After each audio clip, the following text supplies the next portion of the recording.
ఈరోజు రెండు కార్యక్రమాలు చేసుకుంటున్నాం.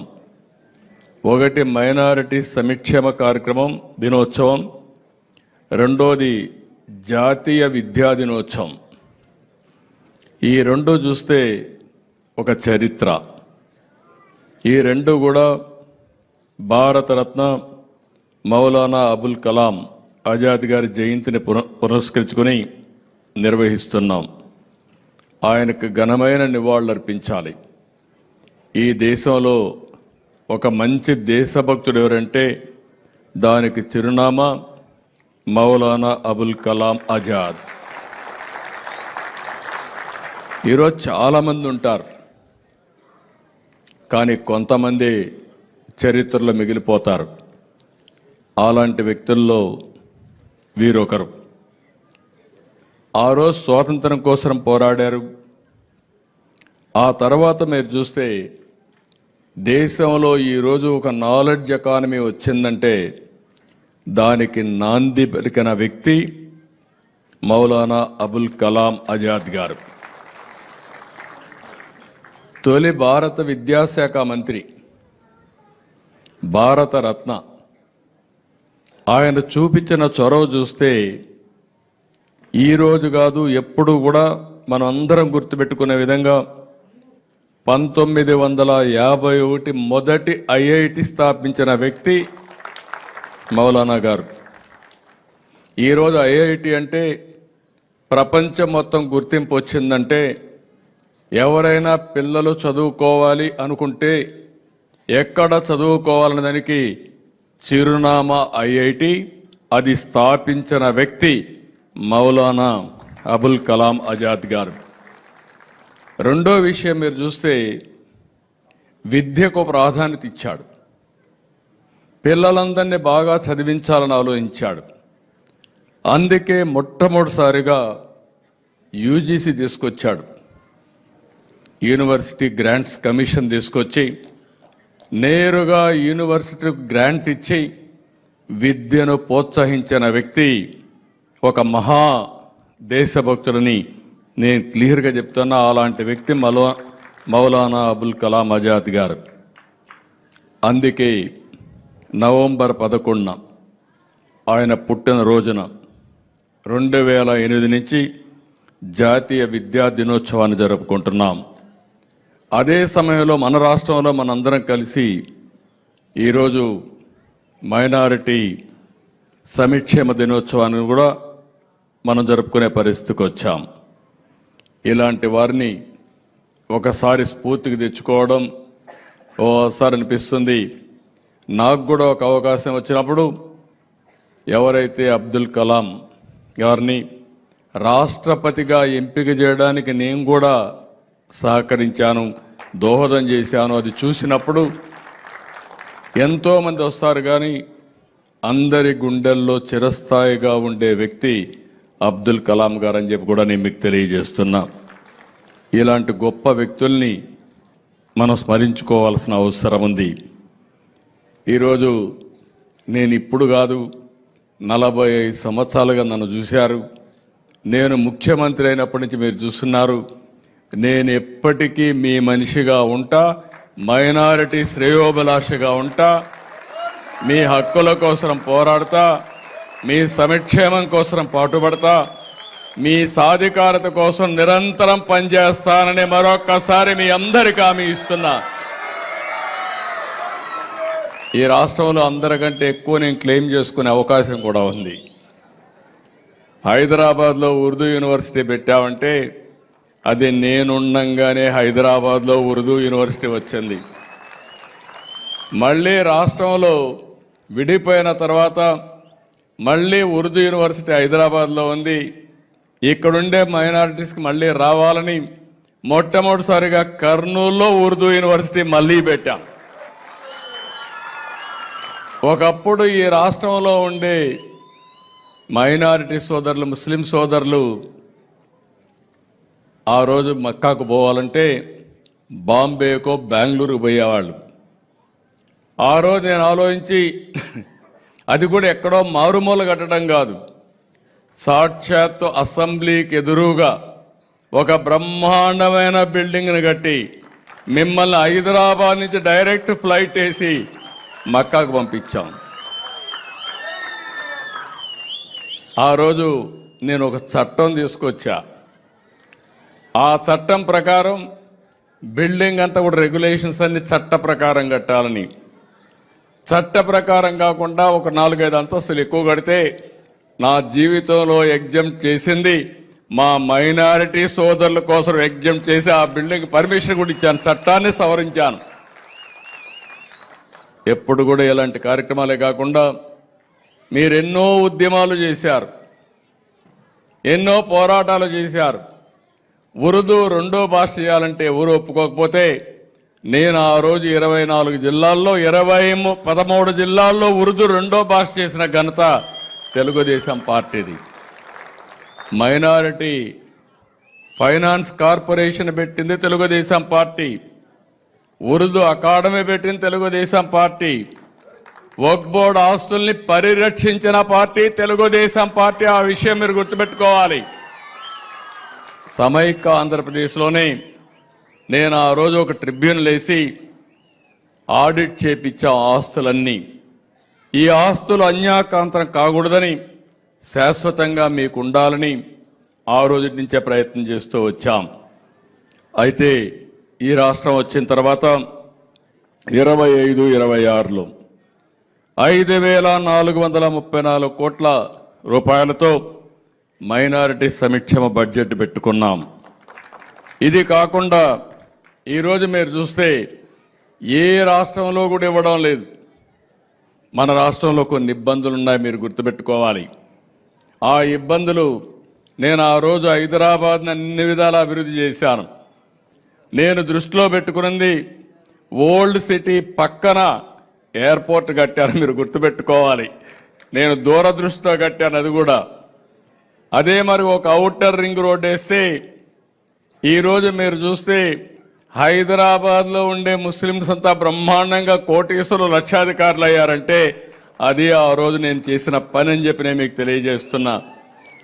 నేను ఎప్పుడూ ఒకటి చెప్పేవాడిని, హైదరాబాద్కి ఎవరు వచ్చినా నేరుగా పోయి ఓల్డ్ సిటీలో షాపింగ్ చేసే విధంగా పెరల్స్ని ప్రమోట్ చేసింది కూడా తెలుగుదేశం పార్టీ. హైదరాబాద్ బిర్యానీని కూడా ప్రమోట్ చేశాం.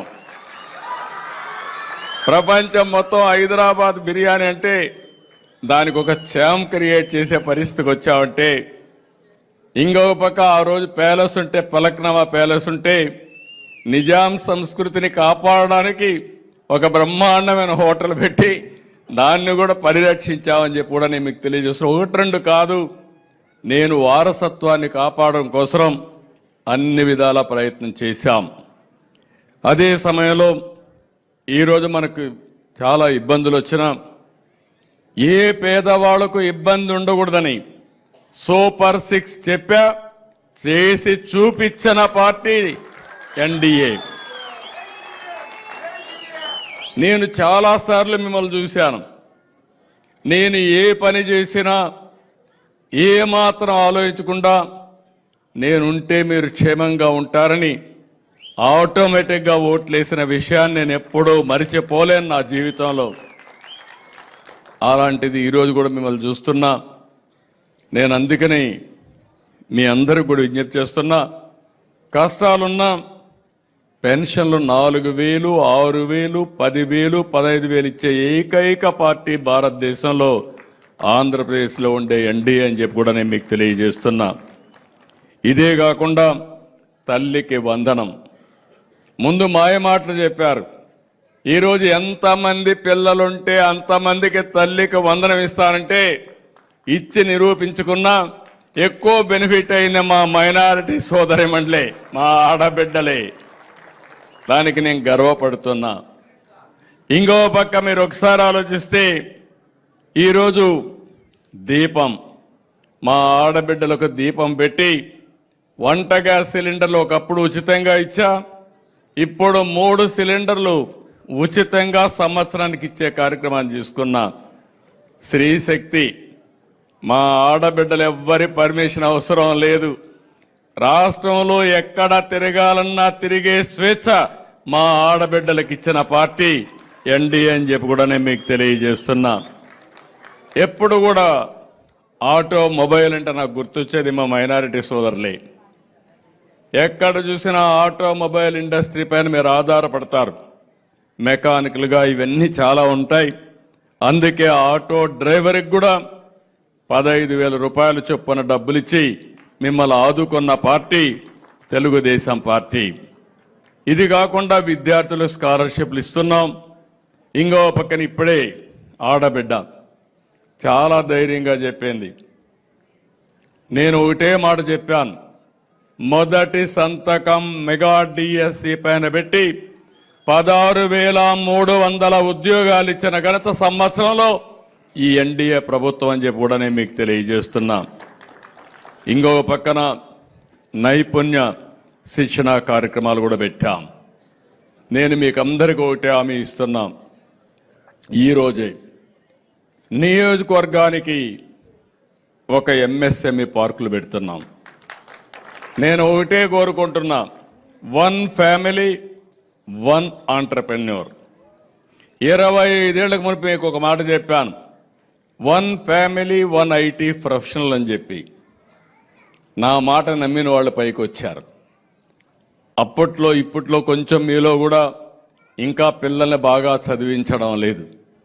అందుకే ఈరోజు మళ్ళీ మీకు హామీ ఇస్తున్నా, మైనారిటీ పిల్లలందరినీ బాగా చదివించే బాధ్యత, ప్రపంచంలోనే మేలైనటువంటి ఆదాయం వచ్చేట్టుగా చేసే బాధ్యత నాదని మీ అందరికీ హామీ ఇస్తున్నా. మీరు ఒకే పని చేయాలి. ఇటీవల నేను చాలా దేశాలు తిరుగుతున్నాం.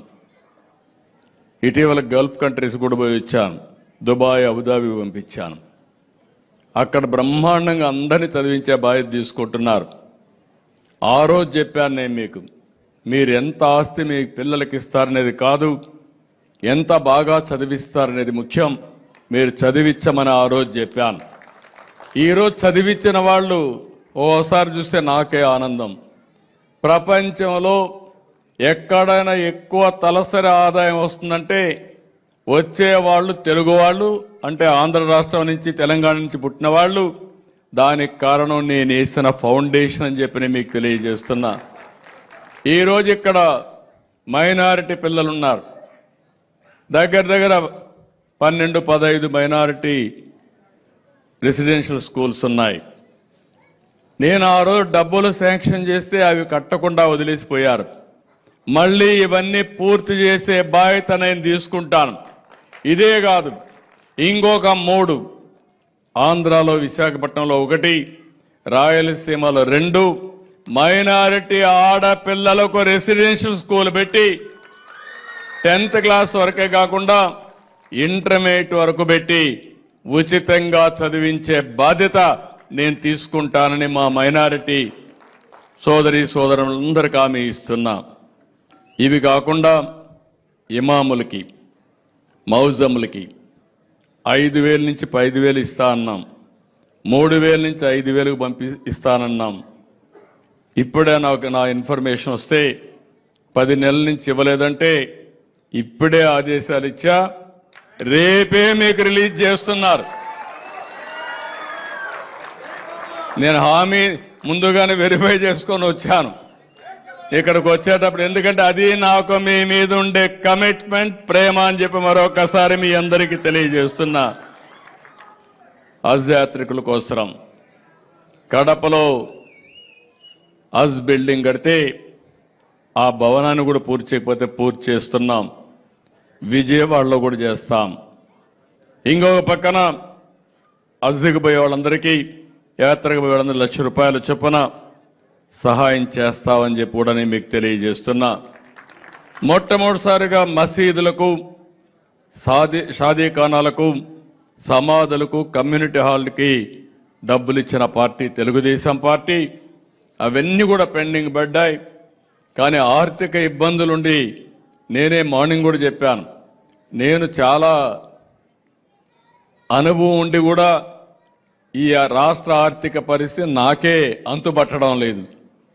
అంటే ఒక మెరుగైన డాక్టర్ కూడా పేషెంట్ యొక్క ఆరోగ్యం ఎట్లయితే అంతుబట్టదో ఆ పరిస్థితిలో నాకు ఈ రాష్ట్రం దక్కింది. కానీ భయం లేదు.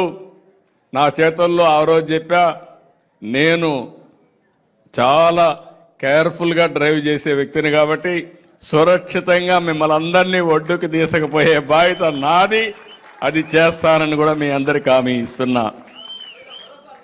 ఆ భరోసా ఉంది. అందుకే నేను కూడా రాత్రింబగుళ్ళో పనిచేస్తున్నా.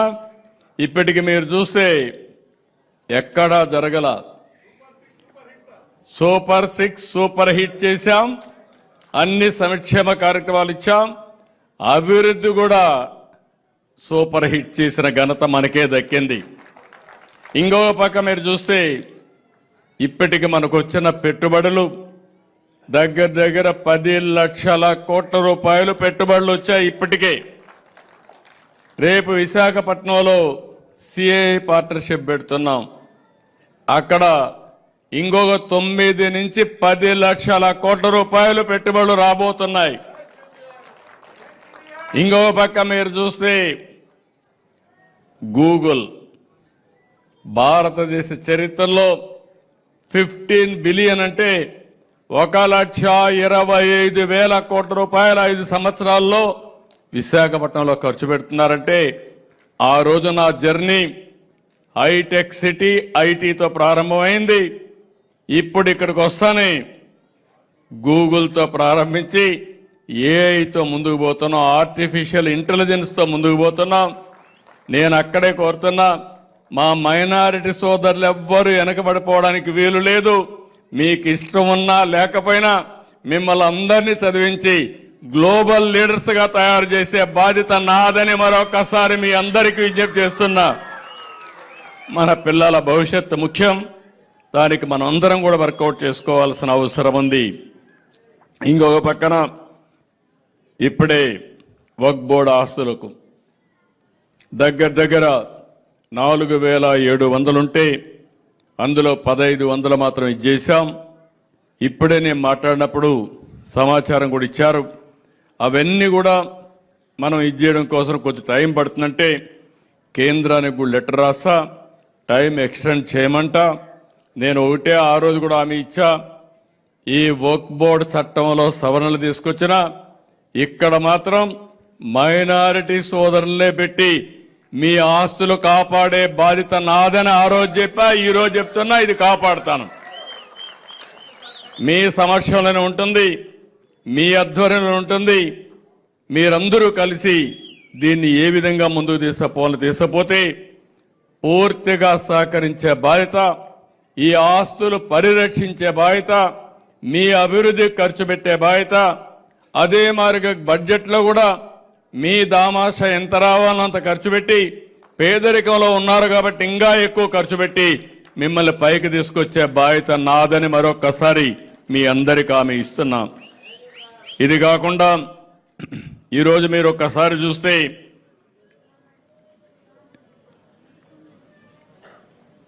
అర్హత కలిగిన ఇమాములందరినీ నేను మొన్న కూడా చెప్పాను మీ అందరికీ, వాళ్ళందరికీ కూడా అర్హత కలిగిన అందరినీ ఒకసారి కలెక్టర్స్ చెప్పి మార్చి 2026 లోపల వెరిఫికేషన్ చేసి అర్హత ఉండే వాళ్ళందరినీ ప్రభుత్వ కాజీలుగా నియమించే బాధ్యత కూడా తీసుకుంటామని చెప్పి నేను మీకు తెలియజేస్తున్నా. ఇది కాకుండా ఇంకొక పక్కన రాబోయే సంవత్సరం నుంచి ఆ జాతర పోయే వాళ్ళకందరికి 1 లక్ష రూపాయలు ఇస్తాం. ఇక్కడిని ఎంబార్కేషన్ పాయింట్ కూడా విజయవాడకు తెచ్చాం. నేరుగా దర్జాగా విజయవాడ నుంచి ఆజుకు పోయే ఏర్పాట్లు చేసే బాధ్యత నాది. ఆజ్ హౌస్ కూడా కడతామని చెప్పి కూడా నేను మీకు తెలియజేస్తున్నా. అదే సమయంలో నూర్ భాషా కార్పొరేషన్ ఏర్పాటు చేయమంటే అది కూడా చేశాం. వాళ్ళకు కూడా న్యాయం చేయడానికి 100 కోట్ల రూపాయలు ఖర్చు పెడతామని చెప్పి కూడా నేను మీకు తెలియజేసుకుంటున్నాను. ఇవన్నీ కాకుండా ఈరోజు మీరు చూసినప్పుడు దగ్గర ఈరోజు అవార్డ్స్ కొంతమందికి ఇచ్చాం. ఏదైతే ఉర్దూ భాష అభివృద్ధి కోసం ఇప్పుడే ఒక మాట చెప్పారు, ఇంగ్లీష్ నేర్చుకుంటున్నారు ఇప్పుడు, సంతోషం. కానీ ఉర్దూను మర్చిపోకూడదు. కాబట్టి రెండో భాష కింద ఉర్దూ కూడా నేర్చుకోవాలి. అదే మరి మిగిలిన వాళ్ళకు తెలుగు కూడా రెండో భాష కింద నేర్చుకోమని వాళ్ళకి చెప్తున్నా. ఎప్పుడు కూడా మదర్ టంగ్ను మర్చిపోతే మనవల మనం మర్చిపోయినట్టు అవుతుంది. తప్పకుండా ఉర్దూను ప్రోత్సహించడానికి ఎక్కడ పిల్లలుంటే అక్కడ అవసరమైతే ప్రత్యేకమైన టీచర్ని పెట్టి మీ పిల్లల్ని రెండో భాష ఉర్దూ నేర్పించడానికి అన్ని విధాల ప్రయత్నం చేస్తానని కూడా మీ అందరికీ హామీ ఇస్తున్నాం. ఈరోజు మనం ఉర్దూ భాషాభివృద్ధి కృషి చేసిన వారికి 2,50,000 రూపాయల చొప్పున నగదు ప్రోత్సాహాన్ని ఇచ్చాం. ఇక్కడ చూస్తే కడప జిల్లాకు చెందినటువంటి షేక్ సయ్యద్ బాషాకి అవార్డు వచ్చింది. ఆయనకు మనస్ఫూర్తిగా అభినందనలు, కంగ్రాచులేషన్స్. ఇంకొక పక్కన డాక్టర్ అబ్దుల్ హక్ అవార్డుకి ఇచ్చే ప్రోత్సాహాన్ని 1,00,000 నుంచి 1,25,000 పెంచాం. దీన్ని నంద్యాల జిల్లాకు చెందిన మహమ్మద్ అమ్జద్ బాషా సిద్దికీకి వచ్చింది. వారికి కూడా మనస్ఫూర్తిగా కంగ్రాచులేషన్స్. అదే మరి జీవనకాల సౌపల్య పురస్కారానికి ఎంపికైన 8 మందికి 25,000 రూపాయలు చొప్పున ఇచ్చాం. ఈ 8 మందిని చూస్తే కడప నుంచి అన్వర్ హుస్సేన్, మహమ్మద్ మునీం, కర్నూలు నుంచి సయ్యద్ కద్మీ రసూల్, సలీం బాషా, నజీర్ హుస్సేన్ గారు, అన్నమయ్య జిల్లా వాల్మీకిపురం నుంచి సయ్యద్ రియాజ్, విజయవాడకు చెందినటువంటి ఇర్ఫాన్ పాషా, తాడేపల్లికి చెందినటువంటి సయ్యద్ నజీర్ అహ్మద్లు ఉన్నారు. వారందరికీ కంగ్రాచులేషన్స్. బాగా మంచి అవార్డులు వచ్చే వాళ్ళని అభినందిస్తున్నాను. ఉత్తమ ఉర్దూ అధ్యాపకులుగా 5, ఉత్తమ ఉపాధ్యాయులుగా 66 మందికి ఎంపికయ్యారు. వీరికి కూడా 10,000 రూపాయలు ఇస్తున్నాం. ఎందుకంటే మనం గుర్తుపెట్టుకోవాల్సింది, వీరందరినీ గుర్తిస్తే మిగిలిన వాళ్ళ ప్రోత్సాహం వస్తుంది, స్ఫూర్తిని వస్తుంది. అదే సమయంలో దీనికి 58 మంది ఉత్తమ విద్యార్థులుగా ఎంపికయ్యారు. వీరికి కూడా ఒక 5,000 రూపాయలు ఇస్తున్నాం. అంటే దీనివల్ల చదువు కూడా ప్రాధాన్యత వస్తుంది. ఈ విధంగా 139 మందికి ఈరోజు అవార్డులు ఇచ్చాం, గుర్తించాం. ఆ 139 మందిని కూడా మనస్ఫూర్తిగా అభినందిస్తున్న. గట్టిగా చప్పట్లు కొట్టి అందరూ ఈ స్థాయికి రావాలని కోరుకుందాం. ఇంకొక పక్కన నేను ముందే చెప్పాను, ఇప్పటి వరకు ఏమేం చేయగలిగామో చేశాం. ఇంకా చాలా చేయాల్సినట్టు ఉన్నాయి. మీ గౌరవాన్ని కాపాడతా, మీ భద్రతకు భరోసా ఇస్తా, మీకు మీ పిల్లల ఉపాధి కోసం నేను ఎప్పటికప్పుడు పనిచేస్తానని చెప్పి కూడా మీ అందరికీ తెలియజేసుకుంటున్నాను. ఇక్కడికి వచ్చినప్పుడు ఇప్పుడే మన మిత్రులు కొంతమంది మాట్లాడినప్పుడు ఈ నోటిఫైడ్ వర్క్స్ ఆస్తులు కూడా ఉన్నాయి. అవి కూడా కలెక్టర్లు చెప్పి మళ్ళీ ఏమాత్రం కన్ఫ్యూజన్ లేకుండా అవన్నీ కూడా పైన నోటిఫైడ్ ఉన్నాయి. కొన్ని కొత్తగా నిర్మించిన మసీదులు, ఖనన స్థలాలు, ఈద్గాలు ఇలాంటివన్నీ ఉన్నాయి. అవన్నీ ఎక్కడా మిస్ కాకుండా వర్క్ బోర్డ్ ఆస్తులుగా క్రియేట్ చేసే బాధ్యత ఈ ప్రభుత్వం తీసుకుంటామని చెప్పి కూడా నేను మీకు తెలియజేస్తున్నా. ఈ పోర్టల్ను కూడా ఎక్స్టెండ్ చేయమని కూడా కోరుతానని చెప్పి తెలియజేసుకుంటూ, ఇంకా ఏ ప్రాబ్లం ఉన్నా సరే నేను మీకు అండగా ఉంటాను. ఇప్పుడే నేను చెప్పాను, ఏవైతే సమస్యలు ఉన్నాయో ఆ సమస్యలన్నీ కూడా పరిష్కారం చేస్తామని. ఇది కాకుండా ఇంకొక పక్కన సెంట్రలీ స్పాన్సర్డ్ స్కీమ్స్, కేంద్రం డబ్బులు ఇస్తే దానికి మ్యాచింగ్ గ్రాంట్ ఇవ్వకుండా మొత్తం కూడా నిర్లక్ష్యం చేసి 5 సంవత్సరాలు ఒక్క పైసా ఖర్చు పెట్టలేదు. అవన్నీ కూడా స్ట్రీమ్ లైన్ చేయమని ఆదేశాలు ఇచ్చా. తొందరలోనే మళ్ళీ ప్రారంభిస్తామని చెప్పి నేను మీ అందరికీ హామీ ఇస్తున్నా. ఉర్దూ ఘర్ కమ్ షాదీ ఖానాలు నేనే ప్రారంభించాను. 2014-18లో 328 వర్కులు ప్రారంభించాం. 143 కోట్లు ఖర్చు పెట్టాలి. అప్పటికే 83 కోట్లు ఖర్చు పెట్టాం. మిగిలింది వీళ్ళు ఖర్చు పెట్టకపోతే ఈరోజు ఒక 60 కోట్లు కావాలి. 22 న్యూ వర్క్స్ కూడా లాస్ట్ ఇయర్ ప్రపోజ్ చేశాం. ఇవన్నీ కూడా వీలైనంత తొందరలో పూర్తి చేసే బాధ్యత నేను తీసుకుంటానని చెప్పి మీ అందరికి హామీ ఇస్తున్నా. ఇంకొక పక్కన రిపేర్లు కానీ, కాంపౌండ్ వాల్స్ కానీ, షాపింగ్ కాంప్లెక్సెస్ కానీ, వర్క్ బోర్డ్స్ కానీ చేయాల్సిన అవసరం ఉంది. దీనికి కూడా 651 శాంక్షన్ చేశాం. 131 కోట్లు శాంక్షన్ చేస్తే 14-19 60 కోట్లు ఖర్చు పెట్టాం. 60% వర్కులు పూర్తి చేశాం. అయితే 95 కోట్లు కావాలి. 5 ఏళ్లలో ఒక పైసా ఖర్చు పెట్టలేదు. ఈరోజు హామీ ఇస్తున్నా, అవన్నీ పూర్తి చేసే బాధ్యత తీసుకుంటాం. ప్రతి ఒక్క మసీదు కూడా భవిష్యత్తులో 5,000 రూపాయలు ఇస్తానని ఎలక్షన్ మేనిఫెస్టోలో చెప్పాను. తప్పకుండా ఇస్తామని చెప్పి కూడా మీ అందరికీ హామీ ఇస్తున్నా. ఇవే కాకుండా ఈరోజు ఇంకొక పక్కన ఎక్కడికక్కడ అన్ని డిపార్ట్మెంట్ కూడా స్ట్రీమ్లైన్ చేసి ఒక ప్రాపర్టీ ప్రొటెక్షన్ కోసం డిజిటలైజేషన్ కూడా ట్రాన్స్పరెంట్గా పెడతాం. ఎక్కడ ఆస్తుందో నోటిఫై చేస్తాం. అవన్నీ మీరందరూ చూసుకునే వెసులుబాటు ఇస్తాం. ఎవరైనా ఆస్తులు కబ్జా చేయాలనుకుంటే మాత్రం చాలా కఠినంగా ఉంటాం.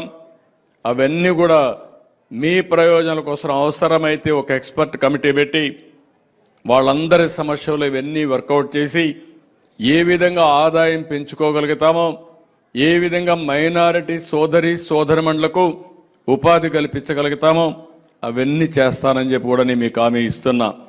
మీరు ఏ ఫీల్డ్లో అయితే శ్రద్ధ ఉందో ఆ ఫీల్డ్ మీద శ్రద్ధ పెడుతూనే వేరే భవిష్యత్తులో మంచి అవకాశాలు ఉంటాయో అందులో కూడా మీకు స్కిల్స్ డెవలప్ చేసి మిమ్మల్ని ముందుకు తీసుకుపోయే బాధ్యత తీసుకుంటాను.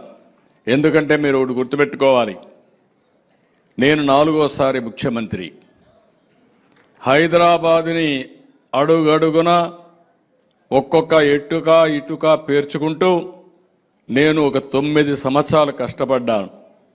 ఈరోజు హైదరాబాద్ నగరం ఆ రోజు నేను వేసిన ఫౌండేషన్ చూస్తే అది ఒక ఔటర్ రింగ్ రోడ్డు కావచ్చు, హైటెక్ సిటీ కావచ్చు, సైబరాబాద్ నగరం కావచ్చు, శంషాబాద్ ఎయిర్పోర్ట్ కావచ్చు, లేకపోతే ఫార్మా కావచ్చు, ఇంకో ఒక బయోటెక్నాలజీ కానీ అవన్నీ చూస్తే ఈరోజు నాలెడ్జ్ ఎకానమీకి చిరునామాగా హైదరాబాద్ తయారైంది. ఇప్పుడు నేను ఆలోచించిన నెక్స్ట్ లెవెల్ ఆఫ్ డెవలప్మెంట్ కోసం ఈ ఆంధ్రప్రదేశ్లో ఆలోచిస్తున్నాను. అందులో మీరెవ్వరూ వెనకబడడానికి వీలు లేదు. ఆ రోజు హైదరాబాద్ నగరం కేంద్రంగా చేశాం. ఈరోజు రాష్ట్రం అన్ని ప్రాంతాలను అభివృద్ధి చేస్తాం. ఎక్కువ మంది ముస్లిం సోదరులు ఉండేది పట్టణ ప్రాంతాల్లో ఎక్కువ ఉంటారు. ఈ పట్టణ ప్రాంతాలను కూడా ఆధునీకరణ చేసి స్కిల్ డెవలప్మెంట్ చేసి ముందుకు పోతాం. మొన్నే మీరు చూస్తే ఇస్తమా ప్రోగ్రాం వస్తే దానికి కూడా నంద్యాల డిస్ట్రిక్ట్లో 1,75,00,000 రూపాయలు శాంక్షన్ చేయడమే కాకుండా అన్ని డిపార్ట్మెంట్లకు చెప్పి పోలీసు కానీ, ఫైర్ కానీ, R&B కానీ, హెల్త్ కానీ అందరినీ కోఆర్డినేట్ చేసుకొని ముందుకు తీసుకుపోయామని చెప్పి కూడా నేను మీకు తెలియజేస్తున్నా. నేను ఫైనల్గా ఒకటే హామీ ఇస్తున్నా. ఈరోజు ఉదయం నాకు ఒక ప్రోగ్రాం ఉంటే నేను మా వాళ్ళకు ఒకటే చెప్పాను, నేను ఏ కార్యక్రమమైనా మిస్ అవుతాను కానీ మా ముస్లిం సోదరుల కార్యక్రమానికి మిస్ కావడానికి వీలు లేదు. కాబట్టి నేను కంపల్సరీగా రావాలి. నేను మనసిప్పి మాట్లాడుకోవాలి. వాళ్ళ ఇబ్బందులు కూడా నేను అర్థం చేసుకోవాలి. వాళ్ళకి ఏ ఇబ్బంది లేకుండా చేస్తానని ఆ రోజు హామీ ఇచ్చా. దానికోసం నేను పనిచేయాలని చాలా స్పష్టంగా చెప్పాను. అందుకనే ఇక్కడికి వచ్చా. మీ అభిమానం చూస్తున్నా. ఈరోజు మీరు చూశారు, నేను ఒక మాట చెప్పాను. ఆ రోజు సమిక్షేమం ఇస్తానన్నాను. ఈరోజు నేను అడుగుతున్నా, సూపర్ 6 సూపర్ హిట్ చేశామా లేదా అని అడుగుతున్నా. అభివృద్ధి చేస్తానని చెప్పాను. ఈరోజు 18 నెలలు ఎవరో అనుకోలేదు. పూర్తిగా బ్రాండ్ అంతా భ్రష్టు పట్టింది. మళ్ళీ ఒక నమ్మకాన్ని క్రియేట్ చేశాం. ఈరోజు ఆ నమ్మకం మీరు చూస్తే పెట్టుబడులు ఒక వరదగా వస్తున్నాయి. అది ఒక నమ్మకం ఉంటేనే వస్తాయి. ఇంకొక మాట చెప్పాను, సుపరిపాలన అన్నాను. ఈరోజు మీరు చూస్తే మీరు ఎక్కడికి పోయే పని లేదు. మీ సెల్ ఫోన్లోనే ఏ పని కావాలన్నా చేసే అవకాశం ఇచ్చానా లేదా అని మిమ్మల్ని అడుగుతున్నా. వచ్చిందా లేదా? మిమ్మల్ని అందరినీ IVRSలు అడుగుతున్నాను. ప్రతి ఒక్క ఇష్యూ కూడా పెన్షన్ ఇస్తే పెన్షన్ సరిగా ఇచ్చారా లేదా అని అడుగుతున్నా. వచ్చిన అధికారి మీతో బాగా ప్రవర్తించాడా లేదా అని అడుగుతున్నా. ఒక గ్యాస్ వస్తే గ్యాస్ వచ్చిందా లేదని అడుగుతున్నా. ఆ గ్యాస్ ఇచ్చే బాయ్ కూడా ప్రవర్తన బాగుందా లేదని అడుగుతున్నా. ఇంకో పక్క అతను వచ్చిన వాడు మీతో డబ్బులు లేకుండా ఫ్రీగా ఇస్తున్నాడా, దాంట్లో కూడా డబ్బులు వసూలు చేస్తారని చెప్పి అడుగుతున్నా. అవునా కాదా? మా రాజకీయ నాయకులు అడుగుతున్నా, అప్పుడప్పుడు మీకు మా వాళ్ళు ఎట్టున్నారని అడుగుతున్నా. ఏ చిన్న పదవి ఇవ్వాలన్నా ప్రజలను అడిగి మీరు చెప్పిన తర్వాత మీరు శబాష్ అంటే నేను టిక్ పెడుతున్నా, లేకపోతే పక్కన పెట్టి దాన్ని వారగా పెట్టి కొత్త వాళ్ళ కోసం ఎత్తుక్కునే పరిస్థితికి వస్తున్నా. అవునా కాదా అని మిమ్మల్ని అడుగుతున్నా. ఇది సుపరిపాలన, సమర్థవంతమైన నాయకత్వం. ఈరోజు అన్ని పనులు మీ ఫోన్లో అవుతున్నాయంటే చేలు పైకెత్తండి. ఇంకొంచెం తెలుసుకోండి. నేను ఏఐ కూడా పెడుతున్నా. ఏఐ కూడా పెట్టి అన్ని పనులు ఎక్కడికి పోయే పని లేదు. మీరు మీ ఇంటి పక్కన ఎంఆర్ఓ ఆఫీసుకి పోయే పని లేకుండా మీ ఫోన్ ద్వారా పనిచేసే పరిస్థితి తీసుకొస్తా. ఏ కంప్లైంట్ వచ్చినా మీకు రాయడం తెలియకపోతే మీరు మాట్లాడితే ఏఐ ద్వారా దాన్ని కన్వర్ట్ చేసి మళ్ళా యాక్షన్ తీసుకొని మళ్ళా మీకు ఇన్ఫార్మ్ చేస్తా. అలాంటి స్టేజ్కి రీచ్ అవుతున్నాం. టెక్నాలజీని ఉపయోగిద్దాం. నేను ఒకటే ఆలోచిస్తున్నా, అందరికీ న్యాయం జరగాలి. ఏ ఒక్కరికి అన్యాయం జరగడానికి వీలు లేదు. అందుకే ప్రతి ఒక్కటి చూసుకుని ఎవరైనా కొంచెం డిస్సాటిస్ఫాక్షన్లో ఉంటే, అసంతృప్తి ఉంటే దానికి కారణం కూడా తెలుసుకుని వాళ్ళ సమస్య కూడా పరిష్కారం చేయడానికి ముందుకు పోతున్నా. ఎవరైనా ఒక ఆఫీసర్ సరిగా పనిచేయకపోతే ఏ ఆఫీసర్ పనిచేయలేదో ఆ ఆఫీసర్ని ఆలోచించి అతన్ని మార్చడం, మార్పు తేవడం రెండు ప్రయత్నం చేస్తున్నా. ముందు చెప్తా, మారమంట, మారకపోతే మార్పే చేస్తా. మిమ్మల్ని మాత్రం వదులుకోనని మరొక్కసారి మీ అందరికీ తెలియజేస్తున్నా. అదే మరి ఉద్యోగస్తులతో కూడా బాగా ఉంటాను. అందుకే వాళ్ళకు కూడా చెప్తున్నా, కష్టపడద్దండి, ఇష్టపడి పని చేయండి. హార్డ్ వర్క్ వద్దు, స్మార్ట్ వర్క్ చేయండి. నేను మీకు అండగా ఉంటానని చెప్తున్నా. మంచి అవకాశాలు మీకు అందరికీ ఒకటే కోరుతున్నా. ఈరోజు టెక్నాలజీ మెచ్యూరిటీ వచ్చింది. దీంట్లో మనందరం కానీ సద్వినియోగం చేసుకోగలిగితే మన కష్టాలన్నీ తీరే పరిస్థితి వస్తుంది. ఆ కష్టాలు తీర్చడానికి నేను ముందుంటా. దాన్ని సద్వినియోగం చేసుకోమని మిమ్మల్ని కోరుకుంటూ, మా ముస్లిం సోదరి సోదరులందరినీ నేను చూస్తున్న ఈ మధ్యకాలంలో నేను ఎక్కడికి పోయినా నా మీద అచంచలమైన విశ్వాసంతో మీరు చిరునవ్వుతో నాకు స్వాగతం పలుకుతున్నారంటే నా జీవితంలో ఎప్పుడూ మర్చిపోలేను. అదే నా జీవితంలో నేను కోరుకుంటున్నా. నాకేం అవసరం లేదు. భగవంతుడు అన్ని అవకాశాలు ఇచ్చాడు. ఆంధ్ర రాష్ట్రంలో తెలుగు జాతిలో సుదీర్ఘకాలం రాజకీయాల్లో ఉండడమే కాకుండా ఎవరికీ లేని అవకాశం, ముఖ్యమంత్రిగా ఉండే అవకాశం సుదీర్ఘకాలం ఇచ్చాడంటే, దేశంలో గౌరవం ఇచ్చారంటే అది మీ వల్లనే సాధ్యమైంది. అలాంటి మీకు ఎప్పుడూ నేను అండగా ఉంటానని మరొకసారి తెలియజేసుకుంటూ, మరొకసారి నేను వచ్చినప్పటి నుంచి మీ యొక్క ఉత్సాహం చూస్తున్నా. ఒక్కరు లేదు, ఒక్కరు అటెన్షన్ డైవర్ట్ చేయలేదు. నేను ఏం చెప్తానో వినాలని ఆలోచించారు. ఈ రోజు నుంచి చెప్తున్నా, శాశ్వతంగా మీ వాడిగా ఉంటా, మీకు అండగా ఉంటా, అన్ని విషయాల్లో తోడుగా ఉంటానని చెప్పి తెలియజేసుకుంటూ అందరికీ నమస్కారాలు. జై హింద్.